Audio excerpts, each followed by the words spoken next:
오늘 함께 나누실 하나님의 말씀은 로마서 1장 1절에서부터 7절까지의 말씀입니다.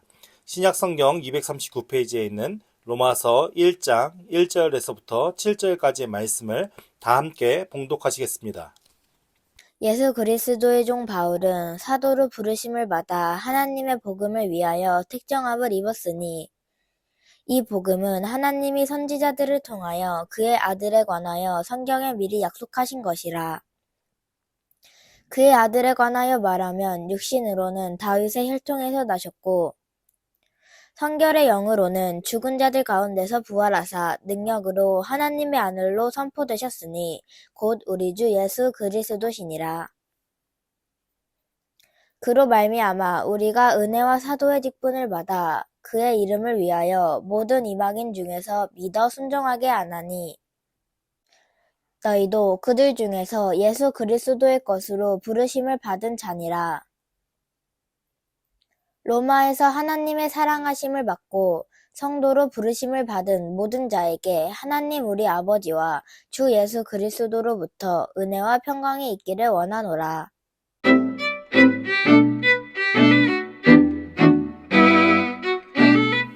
지난주에 저희는 로마 교회가 어떤 상황 속에 있었고 또 어떻게 세워졌고 어떤 갈등들이 있어서 바울이 서신서를 쓰게 되었는지에 대해서 이제 좀 간략하게 말씀을 통해서 살펴보았습니다.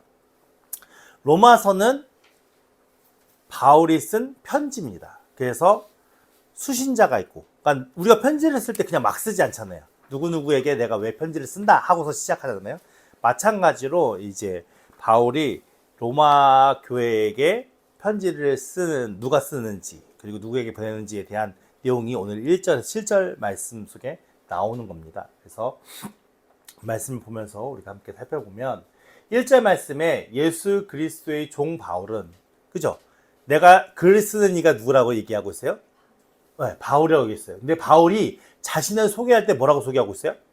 예수 그리스도의 종이래요. 바울이 예수 그리스도의 종이라는 이 표현을 보면 예수 그리스도의 종이라는 것을 어떤 느낌으로 얘기하는 것 같아요? 좋은 거예요? 나쁜 거예요? 자랑하는 것 같아요? 부끄러워하는 것 같아요? 그죠?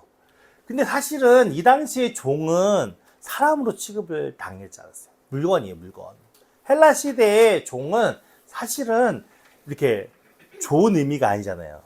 우리가 옛날에 노예, 노비 이런 사람들은 자신의 그 신분에서 벗어나기 위해서 얼마나 애쓰고 힘씁니까? 그렇잖아요. 사실은 종이라는 표현과 노예라는 표현들은 좋은 표현이 아니라는 걸 우리는 너무나 잘 알고 있잖아요. 근데 지금 바울은 예수 그리스도의 종, 노예로 사는 자기가 너무 자랑스럽다는 식으로 이제 얘기하고 있어요. 너무 기쁘다라는 식으로 얘기를 하고 있어요. 그래서 처음 서두에 자신을 소개하는 가장 서두에 뭐라고 표현하고 있냐? 예수 그리스도의 종. 이게 자기라는 거예요. 바울은요, 서신서마다 자신의 사도성에 대해서 계속 증명하면서 설명할 수밖에 없었어요. 왜냐하면 사도라는 것은 원래는 예수 그리스도와 함께 하면서 예수 그리스도의 가르침을 받아서 하나님의 제자가 된 사람들을 사도라고 부르는데, 바울은 그런 과정을 겪지 않았잖아요. 그러니까는 기존의 사도들이 봤었을 때 바울은 진짜 사도라고 얘기할 수 있을까요? 애매한 거죠. 사실은 아니라고 할 수도 없고 맞다고 할 수도 없고. 왜냐하면 바울은 예수님을 만났잖아요. 그리고 예수님의 부르심을 받아서 그 하나님의 사역을 감당하기 위한 사도로 세움을 받은 거 맞거든요. 근데 이 제자들도 예수 그리스도를 쫓아 살면서 많은 걸 봤잖아요. 많은 이적과 기적들을 봤으니 예수님께서 사도 바울에게 나타나셨다? 못 믿을 내용은 아니거든요, 사실은. 예수님이 하시는 기적과 이적이 있으니까. 그럼에도 불구하고 이 사도 바울을 진짜 사도로 인정할 수 있느냐? 이 객관적인 근거가 없잖아요.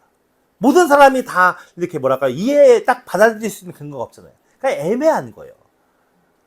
그러니까는 실질적으로 유대인들의 중에서 기독교로 개종한 많은 사람들 속에서 사도 바울은 불과 얼마 전까지 무슨 일을 했던 사람이에요? 제자들을 잡아 죽이려고 했던 사람, 앞장섰던 사람이에요. 실제로 그로 인해서 많은 사람이 죽기도 했고, 그 사람들이 봤을 때 이 사도 바울은 사실은 좋은 이미지는 아니잖아요. 그러니까 시비를 막 가리면서 맨날 너는 사도가 아니잖아. 네가 무슨 사도야? 얼마 전까지 너는 우리를 죽이려고 했잖아. 그것뿐만 아니라 사도 바울이 가는 곳곳마다 존경을 받고 교회가 세워지고 전도하는 그 전도 사역을 통해서 열매가 맺어지는 그런 것들을 또 어떤 사람이 있어요? 시기하고 질투하는 사람이 분명히 있거든요. 그러다 보니까는 계속 사도 바울의 사도성에 대해서 어디를 가나 어느 곳에를 가나 시비하고 막 시기하고 그것을 인정하지 않으려는 무리들이 있었다는 거죠. 그렇기 때문에 그걸 설명하는 거예요. 근데 자신이 나는 이래서 예수님을 만났고 이래서 이렇게 해서 내가 사도가 됐어 이렇게 설명하지 않아요. 그죠? 그걸 설명하지 않고 뭐라고 설명해요? 나는 예수 그리스도의 종이야. 니네들이 날 인정하든 인정하지 않든 그건 중요하지 않아. 나는 지금 어떤 삶을 살고 있는 거예요? 예수 그리스도의 종으로 살고 있어. 근데 그것이 어떤 마음이라는 거예요? 부끄럽고 창피하고 억울하고 끌려가고 이런 마음이 아니라 나는 기쁘고 행복해. 난 너희들에게 자랑스럽게 얘기할 수 있어. 이런 마음으로 지금 사도 바울이 자신을 그리스도의 종이라고 얘기하는 거예요. 예수 그리스도의 종이라고. 오늘 우리는 어떤 모습으로 살고 있습니까? 어떻게 평가되느냐는 중요치 않아요. 그렇잖아요. 우리가 다른 사람에게, 다른 모르는 사람들에게 아니면 세상 사람들에게 어떻게 평가되느냐 이게 중요한가요, 우리에게? 우리에게 가장 중요한 평가는 누구에게 있는 거예요? 하나님하고 예수님 앞에 있는 거예요. 내가 하나님 앞에 예수님 앞에 떳떳하고 바른 삶을 살았다. 그럼 잘 사는 거죠, 사실은. 근데 내가 하나님 앞에 예수님 앞에 부끄러운 삶을 살았다. 그럼 우리 자신을 돌아봐야 되는 거죠. 우리 자꾸만 관계를 의식하고 상황을 의식해요. 사도 바울이 관계를 의식하고 상황을 의식했다면 이 사역을 할 수 있었을까요? 저는 좀 어려웠을 거라고 생각이 되어져요.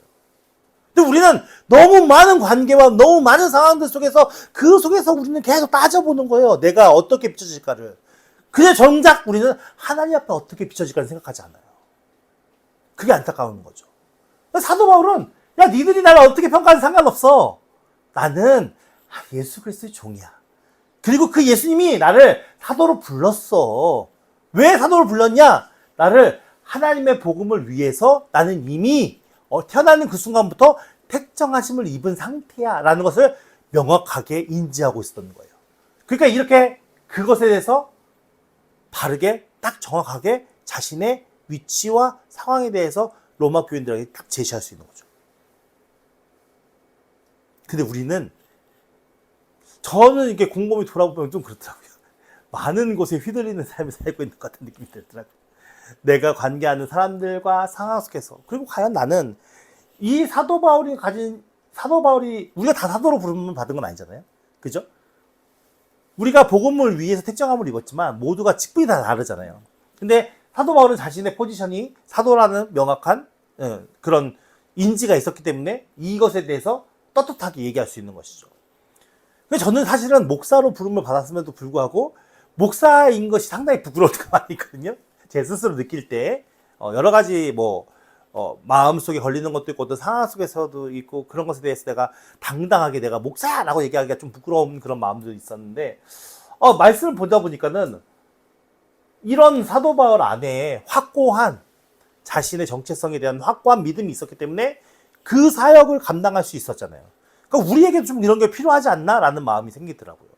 부끄러워할 필요도 없고 우리가 죄의식까지 없고 죄의식을 가질 필요도 없고 어떤 상황 속에서 우리가 안 좋은 마음을 품을 이유가 없는 거죠. 왜냐하면 내 시선이 사람에게 가 있으니까 계속 그런 것이 의식되는 거지 하나님께 가 있으면 그 모든 것을 초월한 믿음 안에서 살아갈 수 있다는 것을 사도 바울이 보여줬고 증명하고 이야기하고 있는 내용입니다. 2절 말씀에 보니까 이제 복음을 위해서 부름을 받았고 택정하심을 입었다고 사도 바울이 설명했잖아요. 그러면 복음이 무엇인가에 대해서 설명을 해야겠죠. 그래서 이 복음은 내가 부르심을 받은 이 복음은 이미 성경에서 약속한 것들이야 라고 얘기를 하는 거예요. 누구를 통해서? 선지자들을 통해서. 하나님의 선지자들을 통해서. 그러니까 예수 그리스도가 이 세상에 오신 이유가 갑자기 어느 순간 짠 하고 오신 게 아니라 이미 구약 성경의 많은 하나님의 사람들을 하나님의 선지자들을 통해서 예언되었던 이야기예요. 다 알아들을 수 있게 설명되었던 이야기들이고. 근데 뭐가 문제인 거예요? 믿질 않았어요. 왜 믿질 않았어요? 자기가 기대했던 모습이 아닌 거예요. 메시아의 모습이 본인들이 바랬던 모습이 아닌 거예요. 그러니까 결국 이들은 하나님을 어떻게 섬긴 거예요? 내가 원하는 대로 섬겼던 거예요. 그러니까 오늘 우리가 믿음 안에 살아가는 것도 하나님 앞에 순종하는 삶을 사느냐, 아니면 내가 하나님을 내가 원하는 하나님을 섬기며 사느냐, 이게 우리에게 큰 도전의 과정입니다. 그러니까 자신들이 생각했던 그리스도는 이런 모습으로 오실 거야 라는 것을 기대하며 살았던 사람들이 딱 진실을 마주했었을 때 그 진실이 어때요? 편안하게 받아들일 수 있는 진실이에요? 불편한 거죠. 불편한 거니까 뭘 만들어낼까요? 그게 아니다라는 걸 만들어낼 수 없죠. 그게 아니야, 나는 받아들일 수가 없으니까 그건 진실이 아니야 라는 걸 내세울 수밖에 없어요. 그러니까 진실이 아닌 걸 막 내세우다 보니까 결국 어디까지 간 거예요? 예수 그리스도의 십자가에 못 박고, 그리고 많은 기독교인들을 핍박하고 괴롭히는 데까지 가는 거예요. 죽이고. 왜? 자기가 믿고 싶은 진실이 아니니까. 오늘의 많은 종교인들이 이런 상황과 이런 과정 속에 빠질 수 있어요. 우리가 오늘날 믿음 생활을 하는 과정이 내가 원하는 하나님을 그려놓고 그 하나님을 나의 삶에 맞추느냐, 아니면 나는 철저하게 말씀과 하나님이 나에게 이끄시는 삶에 내가 순종하며 사느냐, 이게 중요한 거예요. 그래서 사도 바울은 지금 너무 당당하게 얘기하는 거죠. 나는 복음을 위해서 내 걸 주장해 본 적이 없어. 나는 하나님이 말씀하신 그 내용을 다 확인했고, 그분이 예수님이라는 믿음이 하나님이 내게 확실하게 주셨고, 그것에 대해서 나는 오늘 믿고 너희들에게 얘기하는 거야 라고 지금 분명하게 얘기하는 거예요. 그러니까 믿음의 확신이라는 것은 어떨 때 생기냐, 내가 하나님을 쫓아가고 하나님 앞에 순종할 때 생기는 거지, 하나님을 내게 끌어당긴다고 생기는 게 믿음이 아니라는 걸 알 수 있는 거예요. 내가 믿고 싶은 하나님을 그려놓고, 하나님 기적 행해 주시잖아요. 이적 행해 줘야죠. 내 문제를 다 해결해 줘야죠. 이게 믿음이 아니라는 걸 얘기하는 거예요. 진짜 믿음은 어디서 나온다? 하나님의 말씀에 순종하며 그분을 따라갈 때 나온다라고 말씀을 통해서 우리는 확인해 볼 수 있는 거잖아요. 그 약속이 이미 다 주어졌는데, 그 약속으로 말미암아서 이제 어떻게 해요? 이제는 그 약속했던 아들이 어떤 상황인지를 이야기하는 거죠. 예수 그리스도가 뭐라고 얘기합니까? 그의 아들에 관하여 말하면 뭐라고요? 신이에요, 하나님이에요? 신이에요, 인간이에요? 둘 다인데 여기서 지금 표현으로는 뭘로 표현하고 있는 거예요? 하나님은 인간이다라고 표현하고 있는 거예요. 예수님이 인간이다라고 표현하고 있는 거죠. 예수님은 이 세상에 그냥 그분이 하나님의 아들인데, 그 하나님의 아들이 하나님으로 온 게 아니야 라고 얘기하는 거예요. 너희들은 다 하나님으로 오는 걸 기대하고 있지. 그게 아니야. 메시아는 인간의 몸을 입어서 왔어. 근데 그 인간이 누구를 통해서? 다윗의 혈통. 그래서 마태복음의 족보에 보면은 제가 말씀드렸잖아요. 그러니까 누가 누굴 낳고 누가 누굴 낳고 누가 누굴 낳고 해서 아브라함의 후손으로, 다윗의 후손으로 예수 그리스도가 나왔는데, 예수 그리스도를 설명하는 그 란에 보면은 뭐라고 설명한다고요? 요셉의 예수를 낳고라고 해요? 요셉이 예수를 낳고라고 표현하지 않아요. 동정녀 마리아에게서. 그러니까 육신을 입고 오셨기 때문에 어머니의 모태가 있어야 됐고, 어머니의 모태를 이용한 게 마리아의 몸이었고, 실질적으로는 요셉을 통해서 나오신 게 아니라 하나님의 성령께서 이 세상에 마리아의 몸에 보내셔서 나오셨기 때문에, 혈통으로는 다윗의 후손이 맞지만 본질상은 죄인의 혈통이 아니잖아요. 거룩한 하나님의 영으로 오신 분이잖아요. 그래서 그래, 그 예수 그리스도가 성경이 이야기한 대로 다윗의 후손으로 나셨다니까 지금 그 얘기를 하는 거고, 4절 말씀에 성결의 영, 그러니까 예수님의 원래의 본체는 하나님의 성령께서 마리아의 몸에 잉태케 하셨기 때문에 인간을 통해서 나온 게 아니잖아요. 인간의 씨를 받아서 나온 게 아니기 때문에 성결의 영, 거룩한 영으로는 하나님의 능력이 있는 거죠. 그러니까 인간의 육신의 모습은 인간이지만 그가 가진 본성은 뭐예요? 하나님이시잖아요. 하나님의 아들이시잖아요. 그래서 성결의 영으로는 죽은 자 가운데서 직접 어떤 능력까지 보여주셨어요? 부활하셨어요. 죽음을 이기셨다고요. 그러니까 이 부활의 내용에 대해서 논쟁이 많지만, 어떻게 사람이 죽었는데 부활해요? 있을 수 없는 일이잖아요. 인간의 역사 속에서 있을 수 없는 일이잖아요. 근데 실질적으로 부활하셨고, 그 부활하신 것을 통해서 많은 사람들 앞에 보여주셨고, 그리고 그것이 본 사람들이 증인이 되어져서 지금 오늘날까지 이 기독교가, 그리스도의 교회가 세워져 가는 과정이 있잖아요. 그러니까 만약에 그것이 거짓이라면 왜 거짓되는 거에 자신의 목숨까지 바쳐가면서 그렇게 그 복음이 전거되게끔 했겠냐라는 논리를 얘기할 수 있겠죠. 실질적으로 부활하셨어요. 그리고 보여주셨어요. 그래서 그 능력으로 뭘 알게 됐어요. 이제 예수님이 그냥 사람이 아니었구나.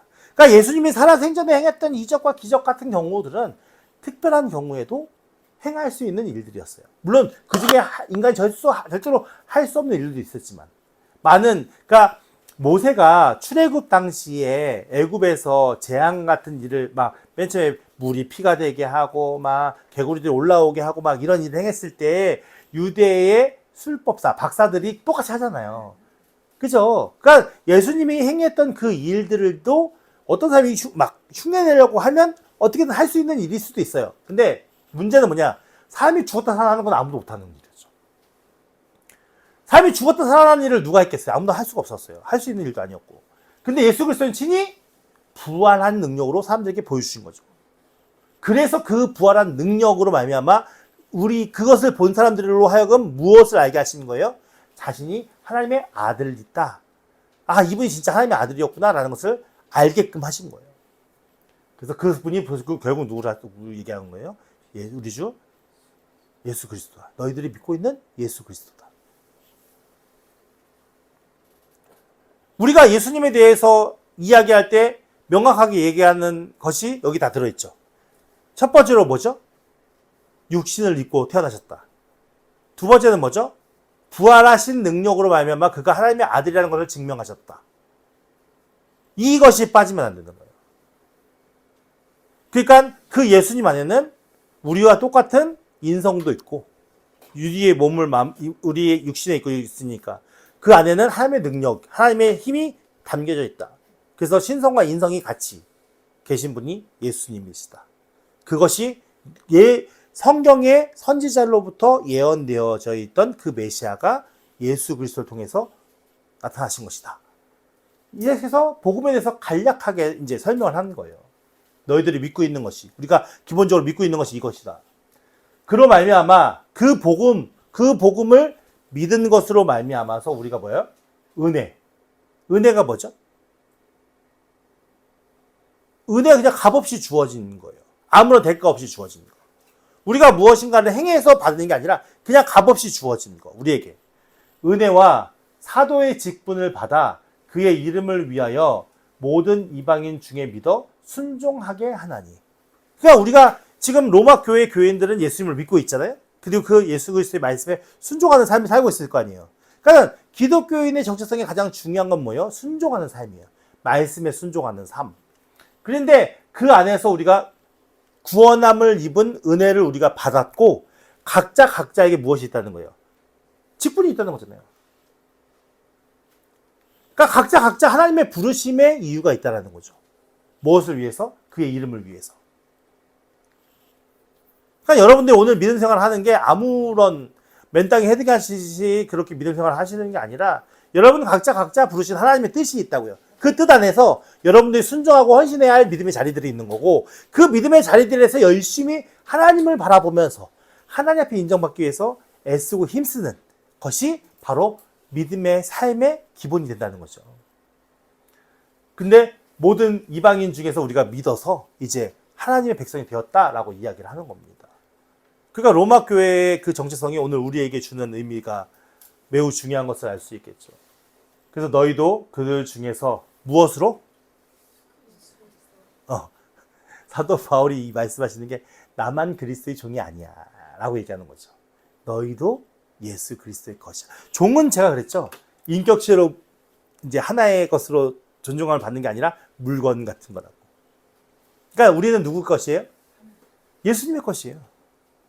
예수님의 것이기 때문에 철저하게 누구에게 의존하는 마음으로 가야 되는 거예요? 예수님을. 그러니까 이게 사실은 오늘날 교회가 힘을 잃어가는 과정 속에 제가 느끼는 거예요. 그게 제 개인적인 생각이에요. 전체가 그렇다고 오해하지 마시고. 많은 교회들이 힘을 잃어가는 본질적인 문제는 교회의 머리 되신 분이 누구라고 얘기했습니까? 예수님이라고 했잖아요. 근데 예수님이 머리 역할을 하고 계시나요? 아닐 때가 많다라는 거예요. 그래서 저는 여러분들이 예수님을 의지해서 신앙생활하는 그 은혜가 있기를 예수님을 축원드립니다.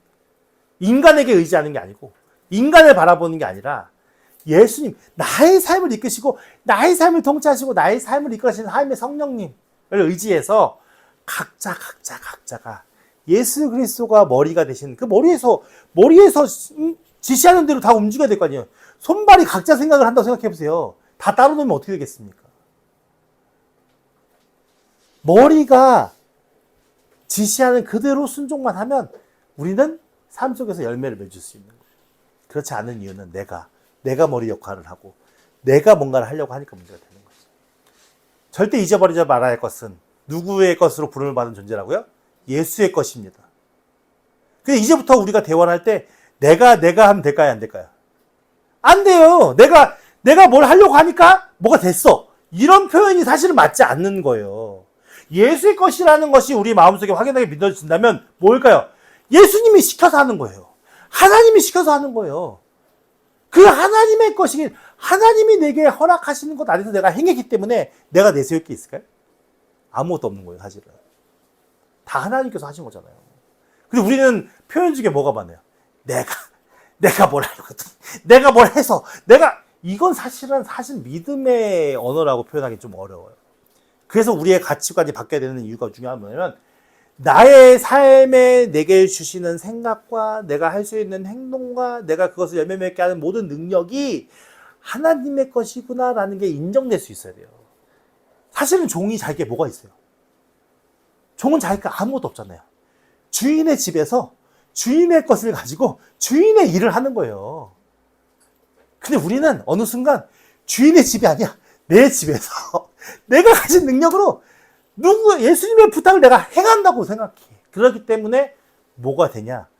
인생의 주인 하나님의 것으로 살지 않냐고 나의 것으로 하나님의 것을 이용해서 내 욕심을 채우기 위한 삶을 사는 연약함이 우리 안에 많이 있을 수 있다. 그렇기 때문에 우리가 우리의 삶을 정말 말씀 안에 하나님의 관점 속에서 돌아볼 수 있는 삶을 살아야 한다라는 것을 우리가 믿고 깨달을 수 있었으면 좋겠습니다. 그래서 우리의 본질은 예수 그리스도의 것으로 부름받은 자들이다. 그 부름받은 자들이 한평생 정말 심한 고생하고 어려운 삶을 살다가 끝나는 것이 아니라 이미 우리는 뭐예요? 구원받은 백성이잖아요. 그래서 로마에서 뭘 받았어요? 이미 하나님의 사랑을 받았어요. 로마에 있는 교회잖아요. 이미 로마에서 무엇을 받은 거예요? 하나님의 사랑을 받았잖아. 그러니까 단순하게 종의 삶만 사는 것이 종으로만 끝나는 우리가 가지고 있는 육신적인 종의 이미지로 끝나는 것이 아니라 이미 충분하게 무엇을 받았어요? 하나님의 사랑을 받았다니까. 그리고 뭘로요? 성도. 성도라는 건 뭐예요? 거룩한 백성이라는 뜻이잖아요. 이미 너희들은 하나님 나라, 천국을 소유한 이미 거룩한 백성이 되었어. 근데 잠시 머무는 이 세상에서 우리가 그 하늘나라에 들어가기 위한 준비 과정으로서 잠시 우리가 이 세상에서 예수 그리스도의 종된 삶을 사는 것뿐이야. 조금 힘들고 조금 어렵고 조금 불편하고 환난과 핍박이 있다 하더라도 이미 충분한 하나님의 사랑을 받았고 충분하게 우리에게 보상으로 천국이 주어졌으니까 그것을 믿고 그 은혜를 간직하는 마음으로 예수의 것으로 살아야 돼. 지금 이 얘기하는 거예요. 그 로마에서 하나님의 사랑하심을 받고 성도로 부르심을 받은 그것이 믿어지는 모든 자에게 무엇이 있다는 거예요? 하나님, 알겠죠? 우리 아버지. 그리고 예수 그리스도. 하나님 아버지와 예수 그리스도 아들. 성부와 성자로부터 뭐가? 은혜와 평강이 있기를 원하노라. 너희들에게 부귀와 명예와 영광이 엄청나게 커져서 세상에서 떵떵거리는 삶이 되기를 원하노라 얘기하지 않아요. 그것은 다 거짓된 거거든요. 진정한 은혜와 평강은 누구로부터 올 수밖에 없어요? 하나님으로부터, 예수님으로부터 우리 마음속에 임할 수밖에 없는 거예요. 다른 모든 것들은 어떻게 보면은 좀 거짓되고 불필요한 것들이라고 볼 수 있겠죠. 진짜 복음이 무엇인지 안다면 여러분들에도 그런 은혜가 있기를 예수님으로 축원드립니다. 네. 우리는 이런 자입니다. 우리는 이런 복음 안에 이런 영광을 누리는 자고, 그리고 우리가 살아야 할 믿음의 정체성이 오늘 말씀 속에 담겨져 있습니다. 여러분 관계를 너무 의식하지 마시고, 시선은 너무 의식하지 마시고, 여러분들을 영광으로 이끄시기 위한 하나님의 성령을 의지하기를 예수님으로 축원드립니다. 그 예수님의 것으로 예수님의 명령에 순종하며 살아가는 저 여러분들께 예수님으로 축원드립니다. 그래서 우리가 그런 믿음으로 살아갈 때 그 열매로 하나님께서 기뻐 받으시는 것이고, 그 열매로 우리에게 충만한 은혜와 사랑으로 우리 가운데 역사하시는 것입니다. 그러한 믿음으로 더욱더 완전하신 주님을 의지하며 살아가는 저 여러분들께 예수님의 축원드립니다.